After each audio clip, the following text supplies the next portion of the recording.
the where are we going to go has to happen first. And then after, it can be the next day, but after you do the how are we going to get there. But if we keep thinking about Yeah. how, if we keep worrying about how, like if I wanted to build a dream home and I kept worrying about the electrical and the plumbing and the drywall, I'd never get the vision completed. But if Yeah. I just focus on what I want the dream home to look like and feel like, and I come up with a rough budget, then I can find the who, I can find the contractor to help make it happen, and then we can get the plans. But I find that if we try to come up with the plans and the vision at the same time, we get stuck.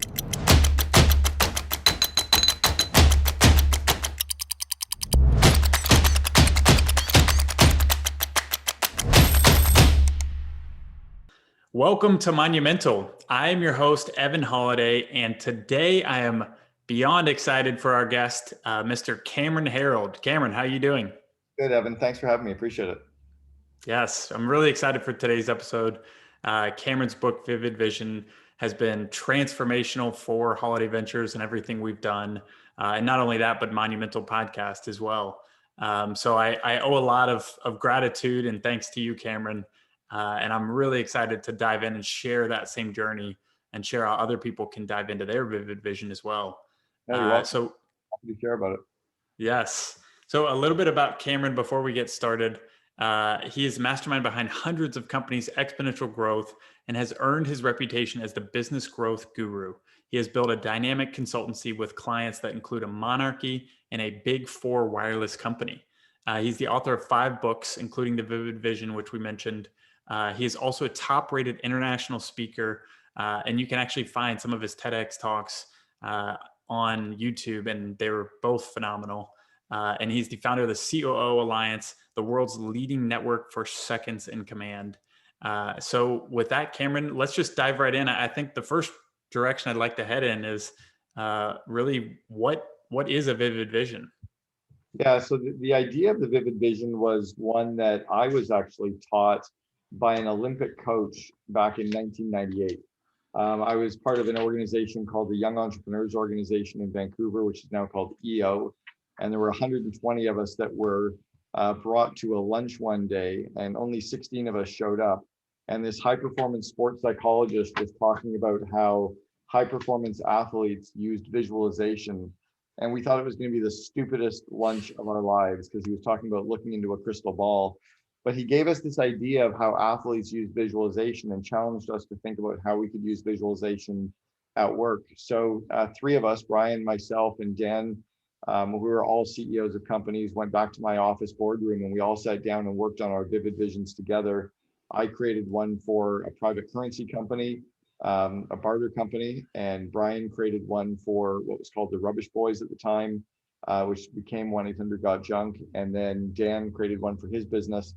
Brian actually finished writing his on his company doc, and we all kind of perfected this idea. But the basic idea was leaning out into the future and describing your business in its finished state 3 years from today. So almost like you went out into a time machine 3 years from now to December 31st or June 30th, 3 years out, and you describe every single aspect of your company, and you end up with a 4 or 5 page written description of what your company looks like, acts like, and feels like in the future. So you describe what your customers are saying about you and what your employees are writing on Indeed and Glassdoor. You describe your office environment, your meetings, your leadership teams. You describe sales and marketing and IT and finance and operations. You describe really every aspect of your company as if it's already come true without worrying about how it happens. And when you have this very clear description that ends up as a written, polished by a copywriter, 4 or 5 page document, you add some design elements to it so it feels like your brand, all of your employees, customers, and suppliers start reading the vivid vision, and finally you have everyone on the same page, right? Everyone can see what the CEO can see. So that's really that's where it came from, and that's kind of what it is. So that's amazing. So you took exactly what you heard at an EO event, and literally you and your 2 friends went back and wrote your vivid vision. Did they take it step by step through the process, or was this something you had to kind of formulate as you went? Yeah, we kind of formulated the process as we went. I did a different style version of mine where I used more of a whiteboard planning process, mind mapping, and then pulled all the mind map ideas together and wrote it up for my team to read. Brian did a similar version with him where he went and lay on his parents' dock and just kept dreaming about the future and scribbling down notes, and handed his employees a 2-page, what he at the time called the painted picture. And Dan kind of the same. So we just kind of worked off of that. A couple of years later, I ended up joining Brian as his second in command, as his chief operating officer for 1-800-GOT-JUNK. And Brian handed me his 2003 painted picture, or the vivid vision for what 1-800-GOT-JUNK was going to look like. And that was October of 2000. So he handed me the vivid vision for what the company would look like 3 years later. And I figured out how to make that come true. We did it again for the 2006 and then the 2009. So in the 6.5 years that I was there, I was never the person figuring out the vision. That was the CEO's job. But I then got to figure out how to make it come true. And then since 2006 or 7, when I started speaking all over the world, I've been hired to do almost 1,000 paid speaking events in 26 countries on 6 continents. And in almost all of those talks, I've talked about the vivid vision concept. So we've got entrepreneurs now all over the world using it. Incidentally, I will be speaking in Antarctica to a group of entrepreneurs in January of 2022 at a paid event. So I will be probably one of the only speakers on the planet to ever do a paid event on all 7 continents. That's amazing. How does one get into an event like that to see you speak in Antarctica? Well, it was in my vivid vision. If you read my Cameron Herold vivid vision, it talks about me doing a speaking event in Antarctica. And I've been talking about organizing a group of entrepreneurs to go to Antarctica for a while. This wasn't going to be the year for me to pull it all together, because I'm really focused on growing the COO Alliance and moving globally. But one of my former coaching clients, Yannick Silver, is organizing a group of entrepreneurs to go. When I found out about it, he asked me if I would be there as a thought leader and an attendee. And I said, I'll go if you pay me to speak. And I told him the story. And he goes, done. So he's allocating a budget from all the attendees to go into my speakers fund, and they'll technically hand me a check while we're on the ice in Antarctica to prove that I was paid to speak in 7 continents. That is amazing. That is the vivid vision coming to reality. Yeah. So backing up into the vivid vision, so you each took what you saw and made it into your own, mind mapped it, created that vivid vision, put pen to paper. At what point did you realize, like, hey, this actually works? Like, when was it like a click moment, or was it over time? No, I knew right away it worked, because back in 1998, when I was thinking about the concept and how to apply it to the business world, I tried to think about businesses that used visualization in their day-to-day. And I came up with 2 industries that do it. The first one was advertising agencies that will do a creative brief with a client. Let's say that you're getting a TV commercial created. You typically have the company and the agency describe a TV commercial, and you kind of play around with the idea until you have a rough creative idea, the vision of what the commercial will look like. And then they go off and do the wireframes and the speaking points and the flow of the script, and they hire the actors and the set design, and they pull it all together. And lo and behold, you watch the commercial and it's exactly what you saw in your mind just brought to life. So that made sense.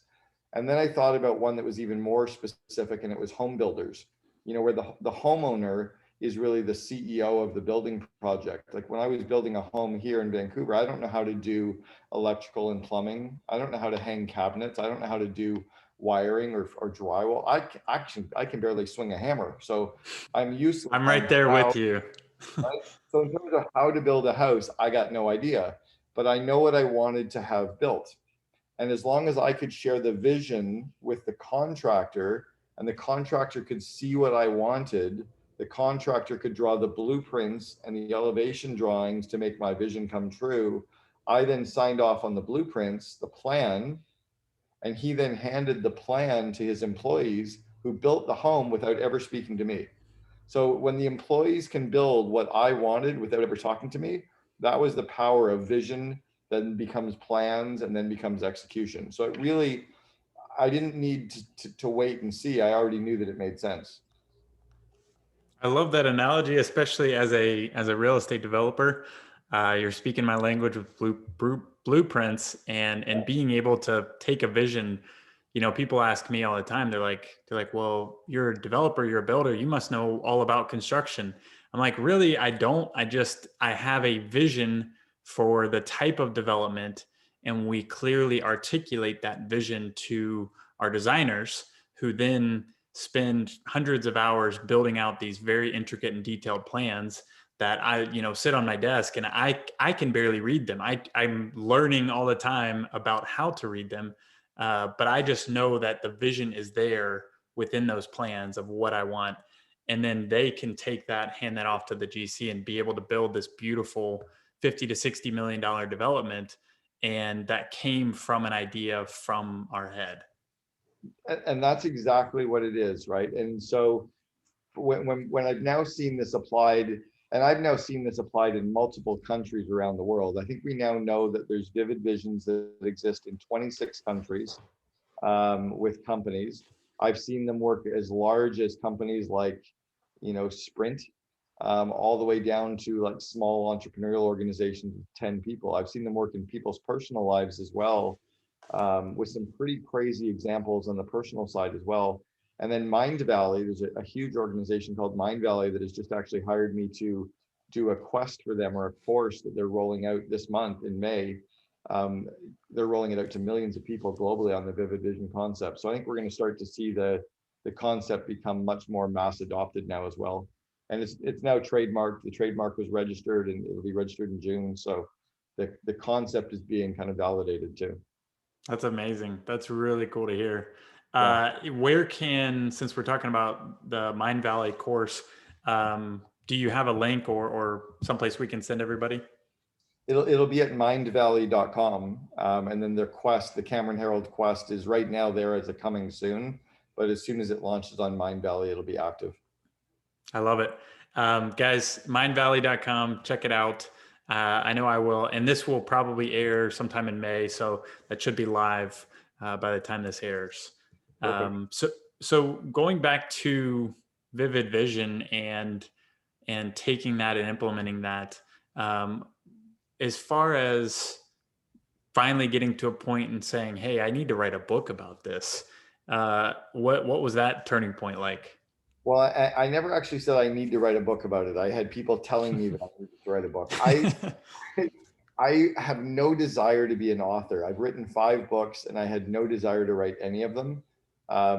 My first book, Double Double, was written because people wanted to get more of my ideas, and they couldn't afford to pay, my coaching. Right? My coaching right now is $2,700 an hour. And people have to sign up for a year's worth of coaching, and I only coach 18 companies at a time. So there was too many companies that wanted access to me without paying that bill. So that was why I wrote Double Double. And in chapter 1 of Double Double, I talked about the vivid vision concept, so people got a good taste for it. And then I co-authored The Miracle Morning for Entrepreneurs with Hal Elrod, and when we co-authored that together, I covered the vivid vision concept in there again, and people again wanted more. So it just became I got to give them a little bit more than a chapter can cover. And so we really gave them the rest of the story, really how to write a vivid vision, how to get it polished, how to roll it out internally, how to roll it out externally, how to get buy-ins from your team, how to reverse engineer that vivid vision. And then even now, even with the Mind Valley course, how to craft a personal vivid vision, or how to craft one for your family. That's amazing. And as far as going into what you said about crafting that vivid vision, do you have any recommendation? And this kind of stems from my own experience in coaching and helping others through their businesses and their entrepreneurial journey. It's something I notice in my personal life, where when I set aside time to do a very creative, very focused thing, like creating a vivid vision, you're creating something that's supposed to be, the direction of where you want to go for the next 3 years. How do you recommend creating that environment to actually be in the right headspace to create the vivid vision? Yeah, whether you're writing one for your company or your family, or writing one personally, you've got to get out of the box. You got to get out of your office. You got to get away from your computer, away from technology, away from your home. I like telling people to go somewhere where they're inspired, somewhere around nature, So typically like at a lake or near a park or in the mountains, near the ocean, at a beach, you know, when you're away on vacation or on a honeymoon, when you are, you know, even if you're locked up in a big city, I've told people, go find the most beautiful 5-star hotel and go sit in the lobby by the fireplace. And at least it feels, you know, nicer and elegant. And then don't take a computer with you. No iPad, no laptop, no cell phone. Take an old-fashioned notepad and a pen and go sit and allow your mind to drift for about 4 hours and just think about the future. Because if you're sitting in your office or your home office or anywhere where you're around technology, we tend to get stuck in how am I going to make this happen? It's almost like you hopped into a time machine.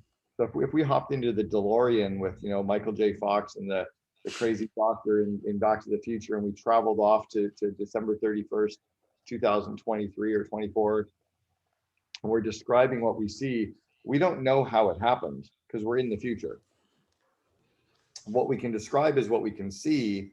And if we know what we can see in the future and we know where we are today, the current state, we can reverse engineer that. So that's why I like going somewhere. I actually often just take, you know, my headphones with me, and I will cheat and have my iPhone, but it stays in my backpack. But I put some music on to just allow my kind of creativity to go. I have rosemary oil that I will, you know, go through an infuser, or I'll sniff rosemary oil because it helps with creativity, and just allowing my mind to drift. I do that 2 or 3 times over the course of a week or two, where I just lean out into the future, describing what I see. And what I end up with is a mind map and a series of lists that describe every aspect of my company. And then I can pull all that back together and I can write the first draft, like a, you know, a 3 or 4 page Word document that nobody's going to read, but it organizes all my ideas into rough points. Then I can send that to a copywriter who can polish it and make it pop off the page, because I'm not a great writer, but I can pass it to a writer who can take all my rough work and really make it pop. And I love that you said put yourself in that right headspace, because I think that's another thing. That's what I've told a lot of people as well, is like you have to get away from your phone, your alerts, your notifications, any distractions, because I feel like we live in a distraction oriented world, and we a lot of times don't even realize that we're unconscious to that. Totally. And so putting yourself in a different place, in a creative place where you don't have distractions. I had one of my most vivid encounters of like creating the vision of Holiday Ventures and where we're going. Basically combining both Vivid Vision and Traction, Gino Wickman, combining those 2 books. So taking what I learned from you and what I learned from Traction and merging those 2 together and saying, you know, where are we going to go? How are we going to get there? And we did that all in Costa Rica over 2 weeks, went there about 2 years ago. And if you And separate, and you have to separate those 2 things. The first, the where are we going to go, has to happen first. And then after, it can be the next day, but after you do the how are we going to get there. But if we keep thinking about yeah, how, if we keep worrying about how, like if I wanted to build a dream home and I kept worrying about the electrical and the plumbing and the drywall, I'd never get the vision completed. But if yeah. I just focus on what I want the dream home to look like and feel like, and I come up with a rough budget, then I can find the who, I can find the contractor to help make it happen, and then we can get the plans. But I find that if we try to come up with the plans and the vision at the same time, we get stuck. It's actually, I'm friends with Gino. The part that Gino missed on Traction was the vision traction organizer doesn't actually describe vision. It's just a series of 10 goals. So 10 goals are more structured parts of the plan. I think if you have the vivid vision first and then the vision traction organizer, and then you can get into all the rocks and the L10 meetings, and you know, you can figure out the how afterwards. Yeah, and I'm glad you brought that up, because I do feel like a lot of people get stuck in the how, and we tend to beat ourselves up thinking about, well, how is this going to get done, or who's going to help me, and like literally beating yourselves up mentally, and feeling bad about it and not making progress because you're thinking too much or focusing too much on the how at the wrong stage of the game, where you should be, like you said, focusing on the vision. Yeah, like again, I have no idea how they did the electrical here, nor do I care. Right? I have no Exactly. idea how they put these windows in. I just wanted views of the mountains and the ocean, right? So Yeah. I don't care how they did the engineering. I just didn't want to have a wall here because I've got a view out to the mountains and the ocean. I wanted all windows. How they make that happen doesn't matter to me. Just make it happen, right? Yeah. So I've got these two big posts here that are, in the middle of a window. I guess there's probably something structural. I don't care. But if I was so worried about how, I'd be getting stuck into like, oh, I should look at engineering drawings. I should meet with engineers. No, that doesn't matter. What do you think is the biggest thing holding most people back from creating their vivid vision? They're afraid of failure and they're afraid to think big. I was a reference for Elon Musk in his very first round of funding for Zip2 in January of 1995. So Elon's brother worked for me in 93.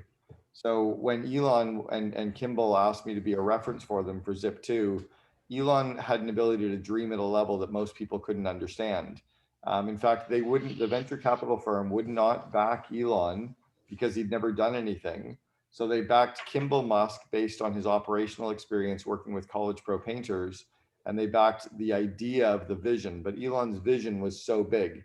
Even the vision, I'll give you the example of the vision with the Tesla Model S. I took a group of entrepreneurs down from Vancouver around 2010, and we saw the very first Model S when it was still in the back of the SpaceX offices wrapped in a drop sheet. We saw it 3 days before the media saw it. And Elon's vision for the Model S had to be super fast, super sleek, super sexy. He's 6'5". He's an inch taller than me, so it had to fit his long body. It had to have lots of leg room. It had to be as fast as his McLaren F1. And do you know why they had the 7-seat option with the 2-seat jump seat in the trunk? He's got 5 kids. Well, he's 6 now, but 5 at the time. If he's going to build a car, it better sit his whole family. Like, why would he ever own a fast sports car that couldn't seat his 5 kids and his girlfriend, right? So he designed this car that would fit his life, his needs, his speed, his sex appeal, his family. And then he said, who's with me? Who wants to build this? That's all. The only reason, so it's the ability to dare to dream bigger and think bigger without worrying about how we're going to make it come true. And then once your dream is solid, then you can figure out how. That is amazing. I love that example with Elon. I really didn't know some of the backstory of the vision behind it. You know why the Tesla Model X rockets have to land? It's not because of what the media is talking about. It's not the reusable. When he lived in South Africa with his brother Kimball, they used to make model rockets and launch them, and the model rockets would land by parachute. He thought it was kind of cool, so he just wants to do it with the big ones. That's it. He's found a use case to make it, but it's just because it's cool. Why not? Yeah, it's part of the vision. Yeah. I love that. Why do we even need a vision? Because otherwise what we end up doing is making what we have a little bit bigger. Let's say that there were 2 leaders who were both in charge of clear cutting a forest. And you have one leader that climbs up the tallest tree and looks around and says, holy shit, we're in the wrong forest. Meanwhile, the other leader is working really hard clear cutting a forest. The reason we need to have a vision is to know what forest to clear cut, what direction to go in, and to inspire and align people, right? The visionary's job, as they talk about in traction, is to know where we're going. The integrator's job is to figure out how to get there and to align people and resources to get there. Yeah. Okay. And I think to that point, I think really at the end of the day, if you are coming from a place of impact, if you're coming from a place of wanting to make change in the world and wanting to live a life on purpose, with intention, you must have a vision, and you must be vivid. It must be something that you can clearly paint a picture with and be able to take that vision and sell it to your partners. Like you mentioned, your partners, your employees, your team members, your suppliers, everybody that you work with. I think that was one of the coolest things when I read Vivid Vision was I was like, wait a second, like Cameron's right. Like we can take this vision and not just our team, like let's tell the world, let's tell everybody what we're doing here, and let's get people on the bus, and we can much more quickly get people aligned and people that are in our sphere of influence and headed in the same direction as us. Well, what's cool when the Vivid Vision gets rolled out to everyone, I have seen bankers fund deals because they're now clear on what the deal is. Because when the banker reads the vivid vision, they're much clearer than they were on just reading the business plan or the spreadsheets. I've seen employees quit great jobs to join a company because they're so excited about the vivid vision that they get to help build. I've seen customers sign multi-million-dollar contracts because they're so excited about what the company is about to become that they want to be a part of that as a customer. Like I've seen so many examples, and I've also seen companies that have pushed employees away because the employees know that's not the right kind of company for them anymore. Awesome. I'd Yeah. rather have you quit now or not join us than be Yeah. trusted for the next 3 years, right? So yeah, it becomes a real aligning force for every aspect of the company. And as far as we talked about this a little bit before we jumped on the podcast, what have been some of, in your experience, some of the feedback or some experiences that people have had from Vivid Vision? I know we talked about like Brandon Turner, Bigger Pockets. He shared his experience with me, and that really helped me realize. I was like, hey, I need some of whatever Brandon's on, this Vivid Vision thing. I need that. And that's what got me so excited and really helping us implement it. But what have been some of your other experiences and feedback that you've gotten? Well, I'll give you some of the negatives. So when a vivid vision does not go well, um, it's when entrepreneurs write something that is too long, 10 pages, 12 pages. No one wants to read it. It's when they try to incorporate too much of a plan on how they're going to make it come true. Because the reality is, you can't plan 3 years out. You can have a vision for 3 years out, but you can plan 12 months out. So almost like building a home, if I know what the home's going to look like, but I'm going to focus on building the foundation. Then we'll have a plan for the walls and the electrical and the plumbing, right? Then we'll have a plan for the finishing. It's planning too far out. It's incorporating the plans into it, makes mistakes. Writing something that's too long makes mistakes. Not adding the graphic design elements. Um, using other people's quotes in it pulls away from you. It's supposed to be about you, not some other famous people's quotes. Just those kinds of things tend to take it in the wrong direction. Why does the graphic design, why does that matter? It's something that grabs the left brain and the right brain and pulls them together. It starts to feel like your business. I think we're naturally attracted to, as humans, something that's beautiful and feels part of something. So um, yeah, it's why color TV is better than black and white. That's why 4K is better than the 1990s TV. Or 14.4 dial-up. And what about, you mentioned as far as spending the time to be able to write this and making sure it's not too long, it's not too much of a plan. You have the graphic designs, you have the quotes. What is there anything else that people should be thinking about as they're writing their vivid vision? Making sure that you write it in the future tense so that you're writing it, in the present tense. So even though you're describing December 31st, 2023, you don't say, this is what we're going to look like, or this is where we're going to be. You say, this is what we look like. This is what my leadership team is like. This is what our meetings are like. This is what our office feels like. So you're describing it as if it's already come true. So you have to write it in the present tense, even though it's in the future. And as far as it's funny, I remember in 2003, Brian at 1-800-GOT-JUNK decided to roll out the vivid vision for 1-800-GOT-JUNK for 2006. And he sat down with all of these. No, it was in 2006. He was rolling out the 2009 one.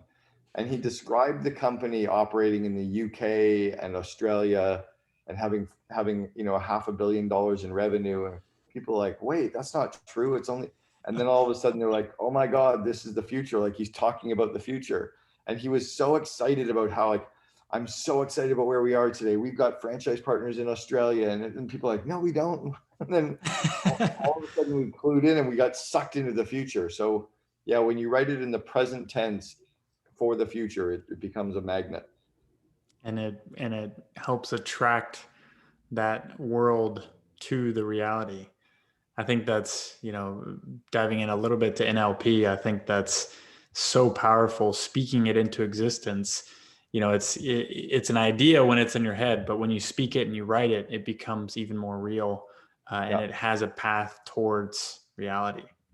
Yeah, and then after it's written and after it's rolled out, then you switch gears and you start figuring out, how do we make every sentence come true, and which sentences are the most foundational ones that we're going to build off of. Because some parts of it won't come true until the third year, some parts won't come true until the second year, some parts won't come true until fourth quarter or third quarter or second quarter. So which parts are we going to work on now, and what specifically are we going to do to make that happen, so that you can almost take a black and white version as a Word document, and every quarter highlight the sentences that have come true in green, right? And then the ones you're working on, highlight those in yellow. So you start seeing the document become more and more green over the course of 3 years. You start almost again like seeing your home built. I remember building a home, and for the first 3 or 4 months, I'm like, God, it's just the foundation. It's just the foundation. And then all of a sudden I went and I'm like, whoa, there's walls going up. Whoa. And then it was like walls and framing for a few months. I'm like, when will it get? And then all of a sudden there's drywall. I'm like, whoa, you see that next Yeah. evolution start to happen. And that's what's exciting for the employees and the suppliers and the shareholders and your customers, is to start seeing the future come through, because they get pulled into that magnetic force, right? And in as far as 3 years, what pushed you to do 3 years? 5 years is too far out. You kind of fall over. And 10 years is way too far out, right? It's just too, you can have a BHAG, that 20 or 30 year stretch, but that's not a vivid vision. So it's too far out there to go past 3 years. And then 1 year is just not different enough from today. It's too similar to today to inspire and to get people excited and to attract people, right? So it seems like 3 tends to be just about the right amount of time. Speaking of BHAG, because you mentioned it, what is your current BHAG? Yeah, my BHAG is to replace vision statements with vivid visions worldwide. So I just recognize that businesses that operate with just a vision statement and core values and a plan, there's no real alignment. Almost like if I handed you a jigsaw puzzle with all the pieces in the box, you need to see the picture on the front of the box. You need to have the vivid vision of what you're building, right? And then the corners of your jigsaw puzzle become your BHAG, your core values, your core purpose, and your 1 year plan to make that picture, right, of that vivid vision come true. And the sides of your puzzle are the people systems, strategic thinking systems, the meeting rhythms, and the financial systems, and the culture, the big shiny objects in the puzzle come out from there. So that's how I visualize every business and build them. I love that. In when you're looking at your BHAG, is that, you mentioned 20 to 30 years? Is that a good timeline, or does everybody's timeline different? No, it's not. The definition of the BHAG from Jim Collins, the big, hairy, audacious goal, is a 20 or 30-year push that from the outside world seems impossible, but from the inside world seems plausible. And it's supposed to be an aligning stretch for the organization. So I see it as possible because I know how the idea gets shared. Mind Valley rolling it out. I've got a woman, Jennifer, Mm-hmm. putting 350 vivid visions for companies sharing it with their employees. It's being written about in books, talked about on stages. It's starting to get out as a concept, right? So I see it as possible. Not unlike, when Nike in 1972, Nike's BHAG was to crush Adidas. That was crazy in 1972 to even say that, but they could see how they might do it, right? Or Boeing in 1950s wanted to democratize air travel, or Microsoft wanted to put a computer on every desktop and in every household. That was stupid in 1986 to say that. I remember I got my first computer in 1989. I just graduated from university and never had a computer in university. Yeah. Having a computer on every desk was stupid. I brought one into work and my boss laughed at me and he goes, Scott's got one. You're going to need it once a week, right? And now I've got 2 computers within a foot of them, Yeah. right? So and Microsoft didn't make computers. So a BHAG is not a million lives or a million customers. It's never a numerical number. Most people fuck that up. A BHAG is that long-term stretch that aligns you. And again, if Microsoft's BHAG was to put a computer on every desktop, that was because they were creating this insanely great software that would give people the need and the use cases to have a computer. And they had the disk operating system, MS-DOS, which gave you all the value, right? So yeah, that's kind of where the BHAG fits in. I love that you shared that because part of the way we operate with Holiday Ventures is our BHAG is twofold. It's making a serious, meaningful dent in the affordable housing crisis, which I told you earlier. We specialize in creating quality, affordable housing, and really making a dent around that. And then we've put a numeric number on that. That's 100,000 units either created or preserved. Yeah, it's got to be something more about changing lives, or, you know, yeah, it's got to be something around that. You got to remove the number and go bigger and different than the 100,000s. That's just a big goal. And if you read the examples of BHAGs on the internet and on Jim Collins' book, not a single one of them is like a million lives changed. What's happened, unfortunately, is the term has gotten confused and become like a big stretch goal, which is fine. You can have a big stretch goal, but it's not a BHAG, right? Got it. It's like saying I have a glass of wine. No, it's a beer. I mean, they're both alcoholic beverages, but it does. You know, we don't have to debate whether a beer is better than wine, but it's not wine. Yeah, no, I really appreciate that, honestly, because I think that gives clarity both to myself and to the listeners of saying, hey, let's rethink how we set our prerogatives and our missions, and let's actually not tie that to a like that's, like you said, that's a goal. Yeah. And then on the other hand, you have the BHAG, which is actually like an ephemeral, something that you're actually changing in the world. Yeah, at 1-800-GOT-JUNK, our BHAG was to create a globally admired brand, right? So that means we had to have a great call center. Well, in 2004, we won Call Center of the Year. We had to be a great franchisor. Well, in 2006, we were named the Franchisor of the Year by the International Franchise Association. We had the media talking about us while we were on Oprah, landed 5,200 stories about our company. We were the #2 company in Canada to work for, like fast growth, employer of choice. Like, how do we become, well, when we set that become a globally admired brand, we had 20 employees. That was fucking ridiculous to even see that. That's amazing. But Brian and I looked at each other and go, no, we can do this. Like, I know we can do this. So let's only attract more employees that believe in that cult idea, right? How to be a little bit culty, but not completely a cult. And let's keep talking about it. And sure enough, it'll start to come true. And they're getting there. They're a $450 million business now. That's amazing. And speaking of that, I did want to touch on quickly your experience with 1-800-GOT-JUNK, taking it from a $2 million revenue business to 100 million, was it? Over 100 million? And yeah, 106 million. In what was it, 5 or 6 years? 6.5 years. 6.5 years. How does that happen? Here's a funny story. So Brian and I were sitting with our lawyer, Andrew Sherman, at the top of the Vancouver Hyatt Hotel. We'd just done 4 million in revenue. So it was the end of our first year. And Andrew said, what's your goal in 5 years for the company? What do you want to do in revenue? And Brian and I, without skipping a beat, both said 100 million. And we turned and looked at each other and went like, where did that come from? And we'd never spoken about it at all. But somehow we both had 100 million as the idea. So Andrew's like, all right, well, how would that happen? And I, on a napkin, reverse engineered the 100 million. And then I was like 100 million, approximately 60 million, approximately 30, approximately 15. Here's how it would work. And then we put the plans in place to do it. And we executed. We actually did 6 consecutive years of 100% revenue growth and got to the 100 million, 106 million in 5 years after that. So we actually did it in 5 years. We got from the 4 million to 106 million. Wow. So we just need to write it on a napkin and then it will happen. Well, no, you have to, so vision without execution is hallucination, right? Thomas Edison said that. So you have to, the clear, vivid vision of where you're going. You have to know your current state. I use a SWOT analysis to know where I am. And then I reverse engineer the delta. I reverse engineer from where I'm going to where I am.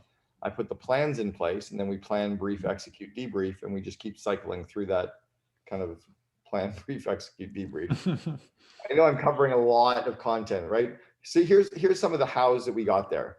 You know, I just launched a course called Invest in Your Leaders. And the Invest in Your Leaders course it's investinyourleaders.com, is all of the systems and tools that I use to grow our managers and leaders so they had the skills and capabilities to grow the company quickly. So it was stuff like situational leadership, coaching, delegation, time management, project management, email management, conflict management, interviewing, effective meetings, one-on-one meetings, right? All the skills that we need to be a good, strong leader. And if I grow my team, they'll grow the company. So that was one. Number two was we positioned ourselves as the FedEx of junk removal or the Starbucks of junk removal. We charged a premium for our service, charged 30% more than everybody else. There were 17,000 independent junk removal companies when we started. So it wasn't like we had a new idea. We just did it better and branded ourselves better and marketed better than everybody else. Third was we turned ourselves into a little bit more than a business, a little bit less than a religion. We got into that zone of a cult so that we could grow off that culture. And fourth was we leveraged the free PR. We really went after the media because we had no money for advertising. So we got the media to tell our story for us. And we landed 5,200 individual unique stories about our company in 6.5 years. So it was those were kind of hows, right? And then it was always focusing on the vision and the where are we going. I love that. Thank you for sharing that. Yeah. I did want one other question before we dive into our monumental questions. We touched on this a little briefly before we jumped in, but what is the value or how to go about creating the vivid vision on the personal side as well? On the personal side, a very similar process. Go off site, go away by yourself, take a notepad, etc. And think about your life.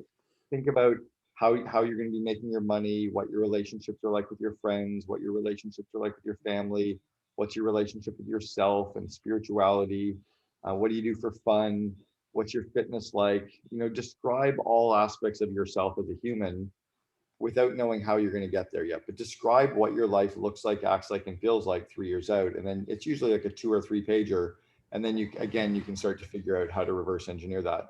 On the family side, it's no different. If you've got a couple, let's say a husband and wife or a gay couple, whatever, both people go off site, both people write up their notes on the same areas, right? Friends, family, fitness, finance, etc.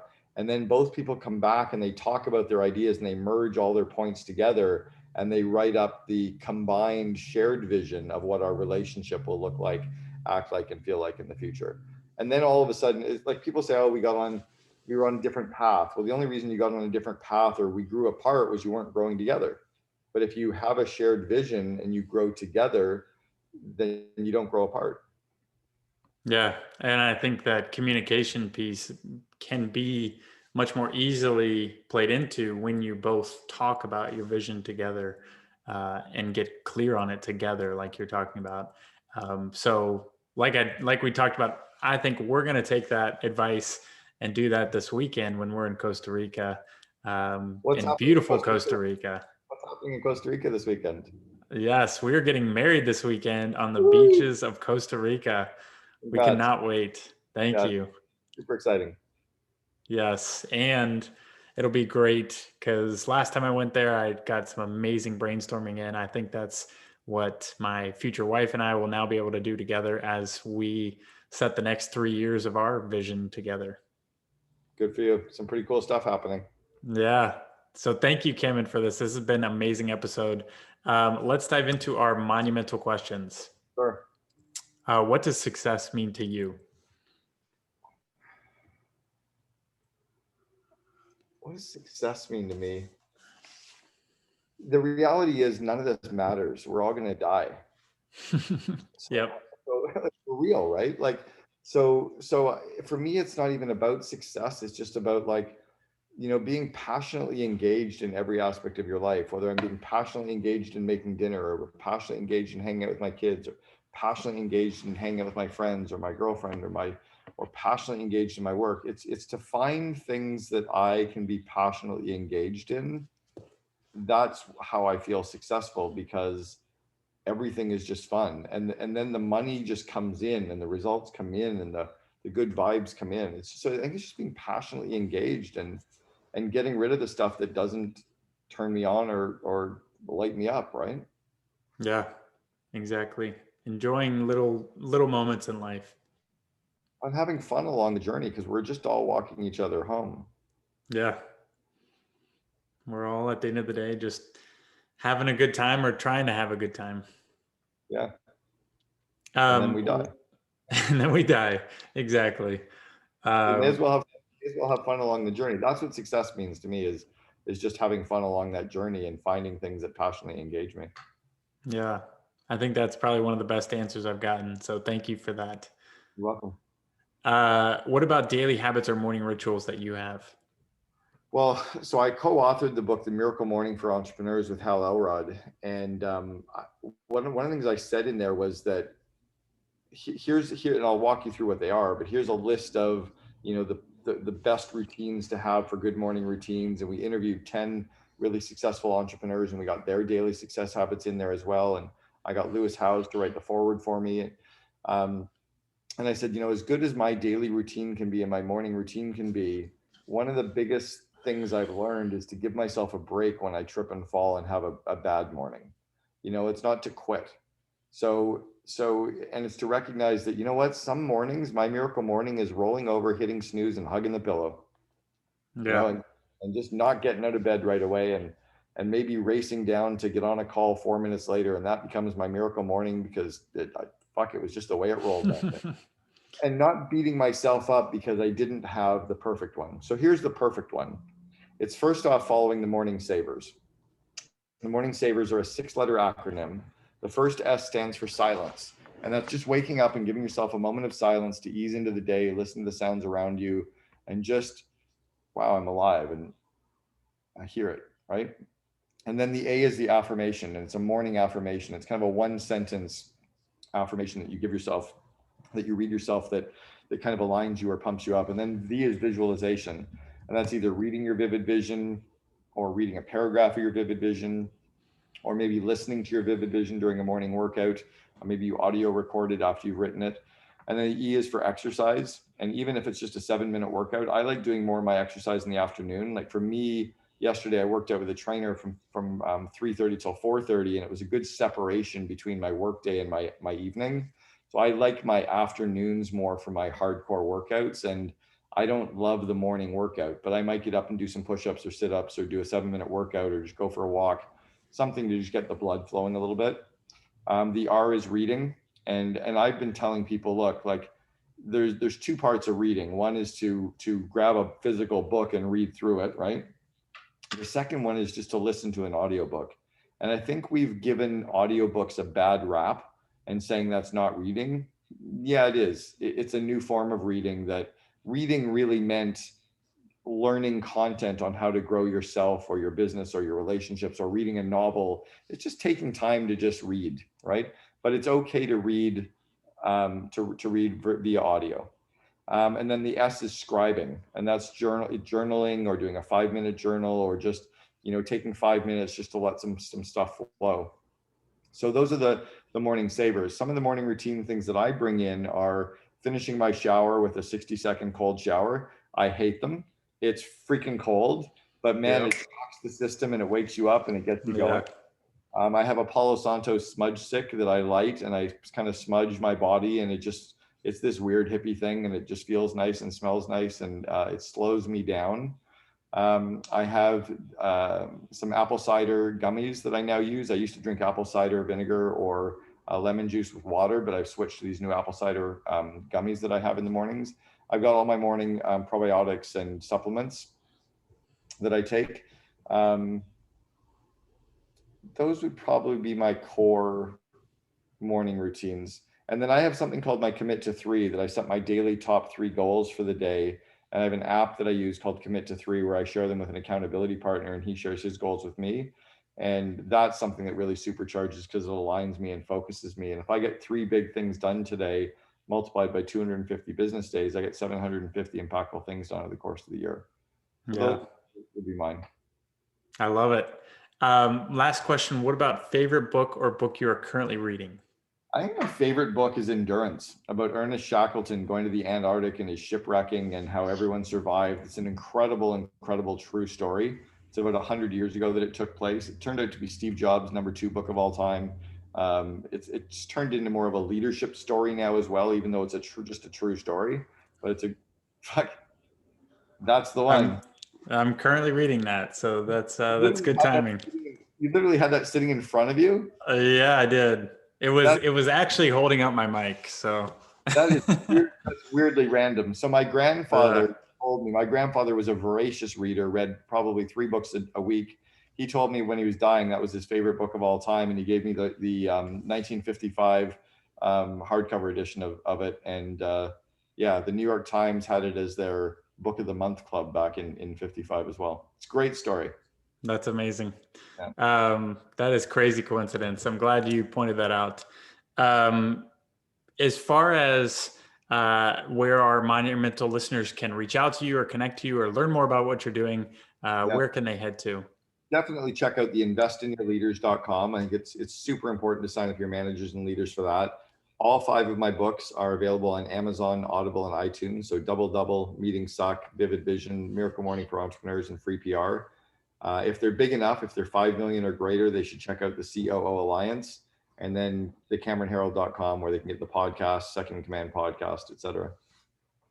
Guys, take Cameron up on that. He just brings massive value with everything he does, especially me speaking as somebody that is very much positively benefited from his work, his guidance, his teaching, from Vivid Vision, from his other books.